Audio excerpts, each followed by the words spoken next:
The Lord be with you. And with your spirit. A reading from the Holy Gospel according to Luke. Glory to you, O Lord. Each year, Jesus' parents went to Jerusalem for the feast of Passover. And when he was 12 years old, they went up according to festival custom. After they had completed its days, as they were returning, the boy Jesus remained behind in Jerusalem, but his parents did not know it.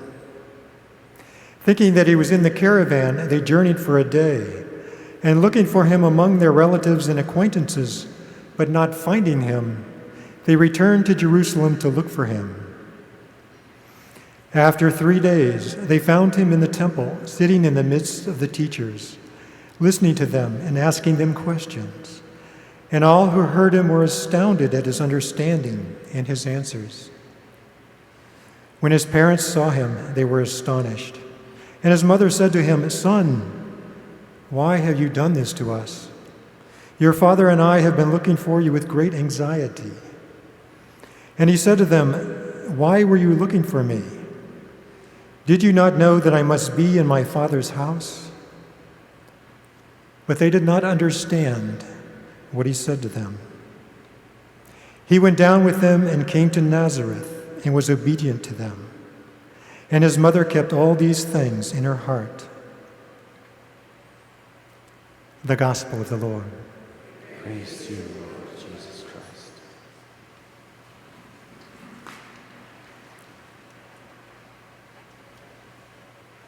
Today, on this memorial of the Immaculate Heart of Mary, we're invited to reflect on her interior life, a life full of joy and also with some sorrows. And our gospel today is kind of a guide for some reflections on that, the Heart of Mary. Kind of the theme of the gospel is losing Jesus.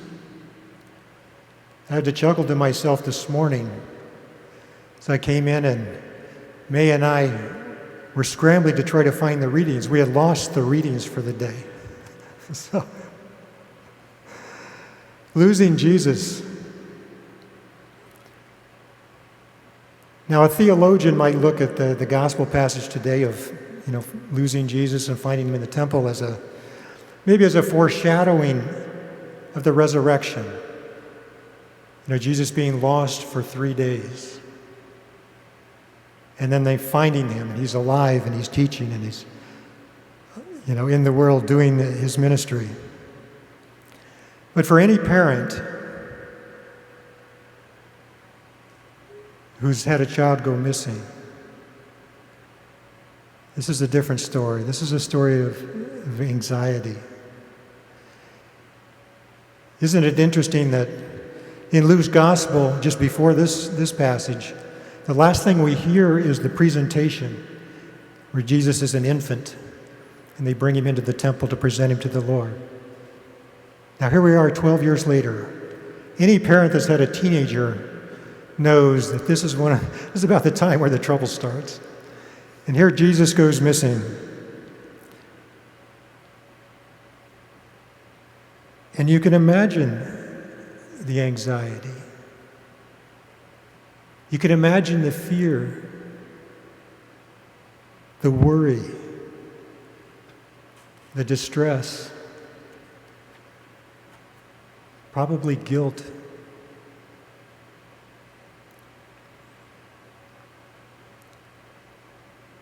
Yet in all of this, Mary remains faithful. She's trusting. She knows that the Lord somehow, this is part of the Lord's plan. And so in our own lives too, sometimes we lose Jesus, sometimes we're separated through sin. Sometimes some of us have had a missing child, or a child or a loved one with illness, or just one with bad behavior who makes poor life choices, or just maybe is a victim of unfortunate circumstances. So in this reflection on Mary and Mary's heart and her life, when the gospel says Mary kept these things in her heart, part of what that means is this, not just that she thought about them and pondered them and offered them in prayer, but they formed her. They became part of who Mary is. So when we experience these kinds of anxieties in our lives, remember to be faithful as Mary was faithful. Another point of reflection in the gospel is not understanding. After 3 days, Mary and Joseph come across the child Jesus in the temple. He said, what are you worried about? Didn't you know where I had to be? I hear the most holy people on the planet, besides Jesus, they don't understand. What do you mean?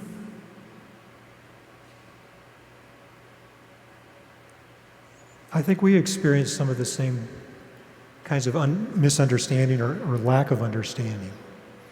How often do we find ourselves asking the question, why is this happening?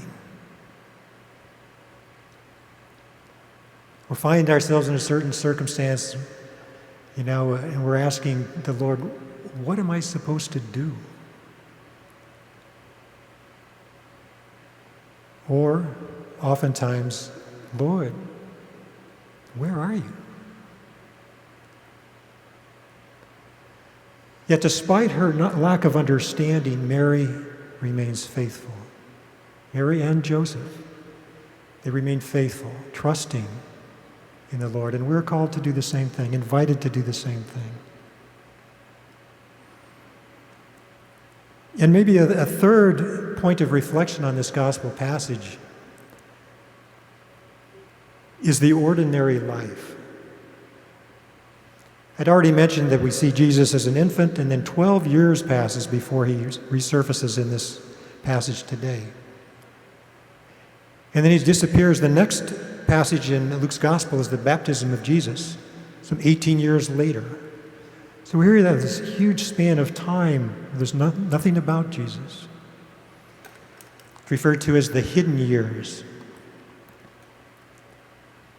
During this time, of course, Jesus was alive and growing, and he was, in a sense, in a very real sense, sanctifying ordinariness,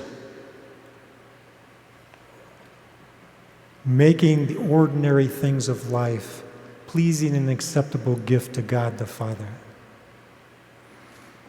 And we see Mary during this period of time being a mother,